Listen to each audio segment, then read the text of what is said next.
got here. Now, whether that happens in the next 3 years, 10 years, 15 years, it's almost no point in discussing it because it cannot happen, quite frankly, right now. Until the CBA is renegotiated and there's wording to that effect put into it, there's no point in debating it. You can't move a team outside of the United States.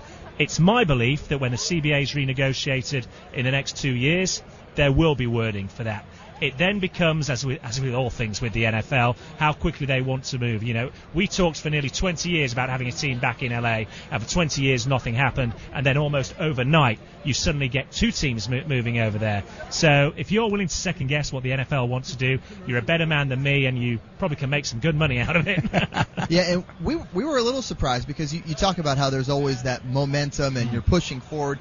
We thought for sure this was going to be the year that a team had to play 2 games in a row to test out some of that idea, that philosophy, to see what their recovery is going to be like, to have to do a road game and a home game over there, and we didn't see that this year. And I'm convinced the Jags will be that team, by the way, when that happens. It would now, make sense, I'm not saying wouldn't going over there. Do not interpret that way, Jacksonville. I did not say that. I'm saying what Stuart just said is playing an away game and a home game, I think, will be Jacksonville when they ever decide to do that. It would make sense because they've invested so much time, effort, and money into building that fan base over in the UK. But it's also worth noting as well, a stipulation of Shad Khan's deal to keep the Jags playing 1 game a year in London is that if it's a home game they're giving up, they are not playing anywhere other than Wembley Stadium. So if you want to see the Jags play at the new Tottenham Hotspur Stadium, now that it's going to be up and running for next season, it would have to be a road game. I agree with you. We spoke about it 18 months ago that we thought it might happen then. The fact that it still hasn't is a little bit baffling, but I do know from speaking to officials in New York, they almost have got to the stage now where they don't feel that needs to be tried and tested. They feel they've seen enough for them to say that London can host whatever competitive game is thrown their way, and they think they've essentially got the facilities in place to host an NFL team for a week or more. But it comes down to what the commissioner said on Wednesday. There's got to be competitive parity for the 2 teams. The moment you start tilting the balance one way or the other, that's when you're going to have problems. And he quite frankly said they haven't figured that part out. They don't know when they'll figure that part out. That's why it's open-ended. Okay, we got to get going, but I want to do a couple quick hitters. Shad Khan, Wembley Stadium. Why do I feel like that's going to come back at some point in the future? If you're asking me, without a doubt, it's coming back. We both spoke to him at Wembley Stadium in October, and I know he said to me that it's something he still wants to do, but it is vital for him to have the Football Association and all the minor regional associations on board as well. So I think he's waiting for them to come back and say, right, we're behind you, in which case he'll give it the green light tonight if that happens. And so it will come back. Awesome. Good answer on that. And then go ahead. I'll let you, soccer guy, ask about Fulham. Can Ranieri keep them up? I mean, they obviously just got a huge You can't win. ask me that question. We have to. That's Jacksonville's Premier League team, and they did just come back from 2-0 down. That was a big win the other day. Do we think Shad Khan's listening to this? Nah. I'm going to say no. Well, listen, I don't think he listens to me. Maybe you've got the clout where he listens to you. It is a climb if they want to get out of that spot right now because they're, to be honest, I have reservations. They're 5 points adrift of safety, despite that big win the other night. It's an uphill task right now, and Claudio Ranieri is adored by soccer fans back in the UK because no one can forget the job he did with Leicester City. The only problem you've got is if you look at Claudio Ranieri's career, that's the only major league title he's won, and quite frankly, whilst he's done a job, it's not always been the most successful job wherever he's been across Europe. So if he keeps them up, it'll be a huge achievement. I've got to say right now, it's a tall order. I get the sense if he does, it'll almost feel like a title. Oh, absolutely it will. Given the way they started, it'd be a heck of a job. By the way, I'm going to steal that line, and I'm going to say it repeatedly on this new radio show, 5 points adrift of safety. There you go. You said it eloquently. I loved it. It was fantastic. Yeah, great. Richard Gray, Sky Sports, awesome job, man. Great Safe travels, okay? Was he at the draft? I'm not going to say yes, but I'm saying it's 70-30 in favor. Very good. That's good. Nashville's a fun city. Well, so. Either way, I'll see you Sunday at the game. Great stuff. All right. Look forward to it, guys. Richard Gray from Sky Sports. Coming up next, the Hall of Famer joins us, Vito Stellino. He's back, Jacksonville, next on ESPN 690. Fred Martineau on Radio Row, Super Bowl 53, Atlanta, Georgia.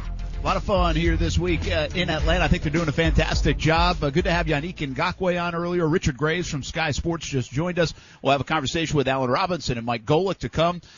But none of those guys have the credentials of this guy. Pro Football Hall of Famer joins us right now. Vito Stellino, of course. Hey, Vito, how you doing?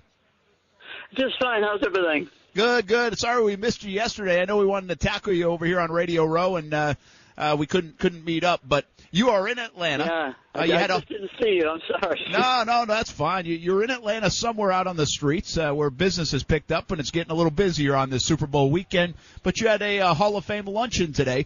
Tell her what goes on during the Hall of Fame luncheon. You're a voter for the Hall of Fame. You're in the Hall of Fame. What happens at that lunch? Well, they it's called the Merlin Olsen. It's kind of in his memory. They have maybe 50 or 60 Hall of Famers in their gold jackets. They have the all the candidates for this year, or in the case of illness or they passed on their relatives, and they show some nice videos and talk about the Hall of Fame and what it means, and so it's really kind of a nice affair. Kind of there's a lot of talk this year. This year coming up is the 100th anniversary of what became the NFL was founded in 1920 in Canton. And so it was, and I got to see Tony and wished him luck, and now we just have to see what happens in the room tomorrow. Absolutely, you'll be in that room, and give us your thoughts on this from a Tony Boselli perspective. I will say this, Vito, I've been covering Tony here at the Super Bowl the last 3 years since he's been a finalist, and the more and more you dive into this topic, and everybody's got a case. I understand that. I get it. 15 finalists, all well-deserving and fantastic careers and legacies in the sport of football. But what amazes me always about the Tony argument is it's always just the longevity. But if you Google him or you talk to people that have votes or that are just big-time and long-time NFL folks, one of the greatest of all time in his position, maybe the greatest of all time in his position, all decades, there's no debate about that. So when there's no debate about it, it often surprises me that maybe it's this hard to get in. Is that just the process, or is that just simply the longevity of Tony's career? Well, he played at a time when there were 5 other offensive tackles. Now, he may have been the best one, but they all played longer, tended to have more Pro Bowls and that type of thing. So they all got in. So that kind of delayed things for him. And then you just have some people that they're hung up on the longevity for 5. He was the best for 5 years, but it's only 5 years. And although, Dwight Stevenson played fewer games, and he's the center, which is not as a valuable position as the left tackle, and I think maybe about a quarter of the Hall of Famers played fewer games, although many of them played, when it was only 12-game season, so there weren't as many games to be played. But, it's such a difficult process, and now we have a new thing come along where people they're obsessed with, well, is this guy a first ballot Hall of Famer? Yeah. That didn't used to be such a thing. Kevin Green waited like a dozen years, and Jason Taylor made it in his first season, and they were, very similar players. So anyway, now you have 3 guys up, this year, Gonzalez and Champ Bailey and Ed Reed. Ed Reed, and if they all get in, there's only 2 spots left. So it's I'm getting better vibes this year just because it's the 3rd year in a room, and people are looking at him closer. And now this year he's the only tackle in the room. There's 4 offensive linemen, but he's the only tackle. So that's another argument in his favor. Also, it's been 13 years, since he quit playing,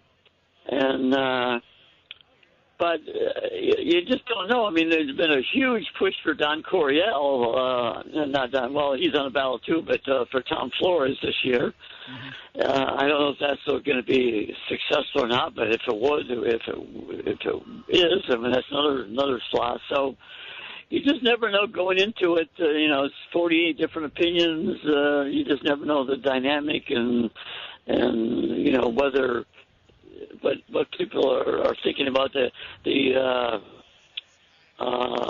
Jaguars put a very nice glossy front and back saying that they mail to the voters. To me, mailing is more effective than just emailing them, and I think that helps. But as I say, you just don't know.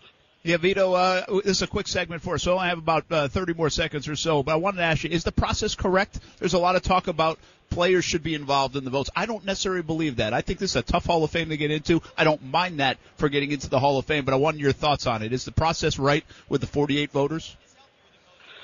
Probably. I mean, there's 2 players in, but, you know, players are going to be less objective probably than the writers are. Totally agree. I mean, so I don't know that having players doing it would make things any better. I mean, they pick the Pro Bowl teams, and they don't always distinguish themselves in doing that. So it's just, you know, they've increased the writers over the years to have a bigger panel, and you know, it's just you know, the 80% is difficult. Yeah, very difficult. Vito Stellino, he'll be in that room tomorrow, and, well, it'll be historic in Jacksonville if Tony Baselli gets in. Thanks for joining us, Vito. We'll get you on a bunch more times. Thanks for checking in here on the show. Yeah, enjoyed talking to you. Bye-bye. All right, have a good weekend at Super Bowl 53 in Atlanta. More to come on ESPN 690, including a visit with Mike Golic. We've been doing a pretty good job of just handling everything and just being here, having a good time, and enjoying it. You know, we're only here for a couple more days, so we definitely want to have fun with it. Don't want to be too stiff. And, you know, like I said, it's just another game. It just happened to be one of the biggest games of the That's Todd Gurley, LA Rams running back, talking about being in Super Bowl 53. How much will he play? How healthy is he? That's been a mystery really for a month now, and it's a big question for the Rams. Oh, what a pickup for C.J. Anderson to come in and do the job he's done in completely different style back, which I think has fooled teams at times. But now the Patriots get a couple of weeks to overcome that part of it. And Patriots-Rams just a couple of days away now. You know, you talk about it forever, and it's almost here, and the players probably can't wait for that to happen coming up soon enough. A guy that knows all about this, about living the Super Bowl life, is Cliff Avril. Of course, former Seattle Seahawk, former Detroit Lion, but he's from Clay County, the pride of the Clay High School Blue Devils. 904, baby. What's 904. going on? What's happening, Cliff Avril? How you doing, man? I can't complain. Enjoying this week of being on the other side of things. You know, got my radio show that I was doing out here, and you know, just a little different but fun at the same time. Yeah, tell me about how the radio show's going. I told you this the other day. We have Austin Lane, who actually went back to Jacksonville for today. Okay. But Austin Lane, former Jags player, he's in the radio business now. We just started this thing 3 weeks ago. But when I had talked to you, I think in the summer, you had just started your radio gig out in Seattle, kind of doing the similar thing. How is it going? Do you like it? Is this the start of a long career for Cliff Avril? It's been fun. I don't know what the future is, but I've been enjoying myself. I'm learning a lot about myself. I'm learning a lot about fans and how they kind of view athletes at times, you know, but also just being able to kind of share my perspective is the point for me, and a lot of people have embraced it, so I can't complain. It's been a great time so far. You told me about the fans a little bit. Do the fans get after you on the radio when you give your opinion, when it's a controversial topic, or are they just trying to get insight or still remember like a bad play that you made? You know, at Seattle. No, most times it's not about bad plays. It's more so just, you know, I guess differentiating the business and the player side of things, right? When we start talking about players' contracts, you start talking about that aspect of it, and you start talking about players as people, not necessarily a number. You know, it's just interesting how people view that concept and how fans of the NFL, which the NFL has done a great job of branding, is pro-NFL, pro-owners, but not necessarily pro-players, but yet they love the players and what they do on Sundays, you know. So just finding that balance and kind of explaining the business side of it, you know, fans can have a little rebuttal about it for whatever reason. Is there any doubt in your mind, and I don't know if you'd be going out on a limb saying it because I think it's where it's headed, that there will be a work stoppage in a few years because of some of those things that you said. And what are the key issues? See, people out there don't like to pay attention to that stuff. Now, we'll talk about it a lot as we get closer, but I know from a player's perspective,